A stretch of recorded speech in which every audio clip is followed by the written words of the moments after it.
안녕하세요. 아이언페이스입니다. 오늘은 파이코인이 과연 탈중앙화 시스템을 갖춘 채굴코인인지 가장 최근에 불거진 이슈 하나와 함께 알아보는 시간을 갖도록 하겠습니다.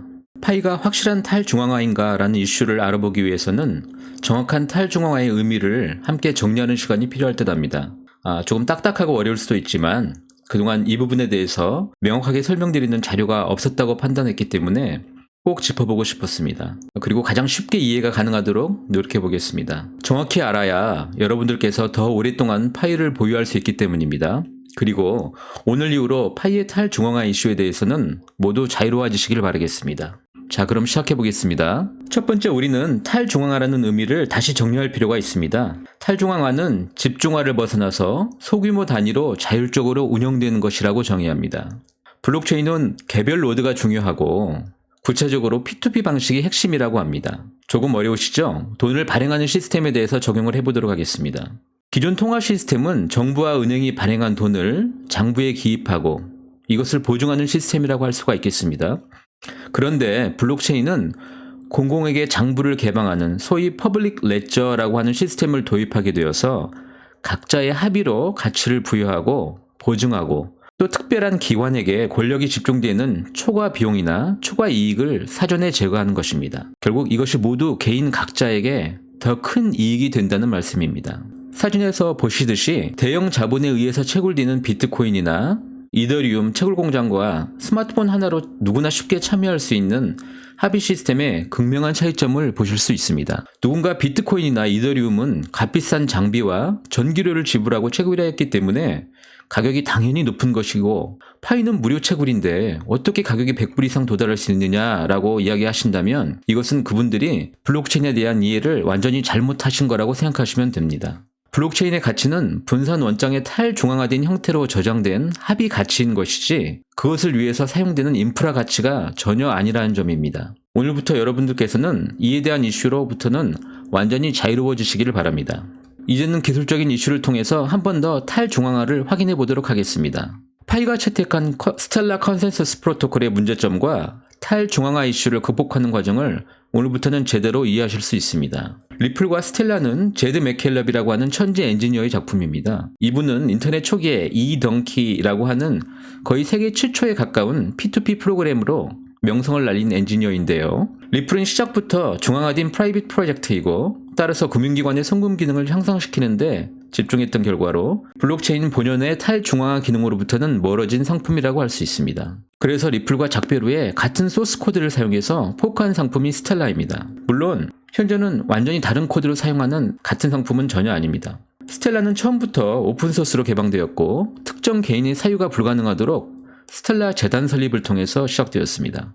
기술적으로 스텔라는 블록 생성을 위해서 마이닝을 사용하지 않는 프리마인디드 형태이고 장비와 전기가 필요한 작업 증명 또한 사용하지 않고 따라서 각 블록의 토큰을 생성하도록 기여하는 채굴자가 전혀 존재하지가 않습니다. 그런데 누군가는 스텔라 루멘 토큰을 관리할 것이기 때문에 항상 탈중앙화에 대한 비판을 받게 됩니다. 개발자들 역시 이 이슈에 대해서는 명백하게 잘 알고 있는 것입니다. 리플이 금융기관들을 중심으로 송금의 혁신을 이루는 데 집중했다면 스텔라는 개인들, 특히 개발도상국을 중심으로 해서 은행 접근이 힘든 소위 unbanked people이라고 하는 사람들에게 송금 혁신을 돕는 데 집중하였습니다. 이를 위해서 낮은 비용으로 빠른 전송이 필요하였고 따라서 독자적인 컨센서스 알고리즘 사용이 필요했습니다.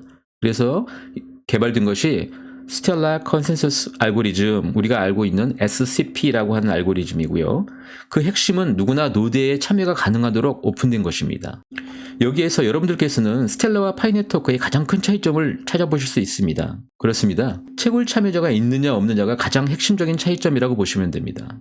그리고 파이는 이 채굴 참여자들에게만 노드에 참여하도록 오픈되어 있습니다. 블록체인 업계에서는 스텔라가 절대 권력으로 결정을 독점하는 구조가 아니라면 탈중앙화를 인정받을 것이라고 이야기한 바 있습니다. 결국 언제나 탈중앙화 이슈에서 자유롭지 못한 스텔라의 가장 큰 약점인 채굴자 이슈에서 파이는 이미 3천만 명이 넘게 참여하고 있고 또한 약 50여만 개의 예비 노드를 통해서 기술적인 한계를 극복한 것입니다. 무엇보다 파이는 총 1천억 개의 발행량 중 650억 개를 개인 채굴 물량으로 결정하고 ICO를 사전에 차단하면서 특정 대주주가 결정에 영향을 줄 수 없는 가장 완벽한 탈중앙화를 형성하게 되었습니다. 자, 이제 여러분들께서는 파이의 탈중앙화를 이해하셨고 앞으로는 완벽하게 자유로워지시면 됩니다. 가장 최근에 파이 네트워크에서 발생한 이슈를 통해서 다시 한번 탈중앙화의 이슈를 확인해 볼 수 있습니다. 3월 초에 갑자기 일부 지역의 파이 앱에서는 다음과 같은 공지가 등록되었습니다. 함께 한번 읽어보도록 하겠습니다. 파이 네트워크는 관련 법률 및 규정에 따라서 허용되는 경우 개인 통신 서비스 및 암호화폐 거래를 제공합니다. 현재 QI 지역에서는 서비스의 특정 측면을 사용할 수 없습니다. 2021년 12월 28일 이전 베타 테스트 기간 동안 파이오니어가 적립한 모든 포인트는 가치가 없는 레퓨테이션 포인트, 평판 포인트 형태로 유지됩니다. 2021년 12월 28일 이후에는 추가 평판 포인트를 적립할 수가 없습니다. 관련 법률 및 규정에 따라서 승인된 경우에 추가 기능에 대한 액세스를 제공하기를 기대합니다. 라고 공지가 되었습니다. 이런 공지가 등록된 후에 많은 파이오니어들이 이의제기를 진행하고 있습니다. 이분은 이란에서 파이 채굴을 진행하시는 분인데요. 파이가 갑자기 이란에서 채굴을 금지한다고 공지하자 수많은 사람들의 꿈을 빼앗아가고 있고 따라서 파이를 신뢰할 수 없다라고 강력하게 항의하고 있습니다. 사실 그럴 만한 것도 이분의 채굴량을 살펴보시면 약 8만 5천 개의 파이를 채굴하고 계십니다. 가령 50% 수량의 KYC를 통과한다고 가정을 해봐도 파이가 장기적으로 100불에 도달하면 이분의 가치는 거의 500만 불에 도달합니다. 어마어마한 물량인데요. 하루아침에 자신과 가족의 꿈이 사라지는 현실 앞에서 그 누구도 이런 항의를 하지 않을 수 없다고 공감이 됩니다. 정말 아쉽고 꼭 문제들이 해결되기를 바라는 마음뿐입니다.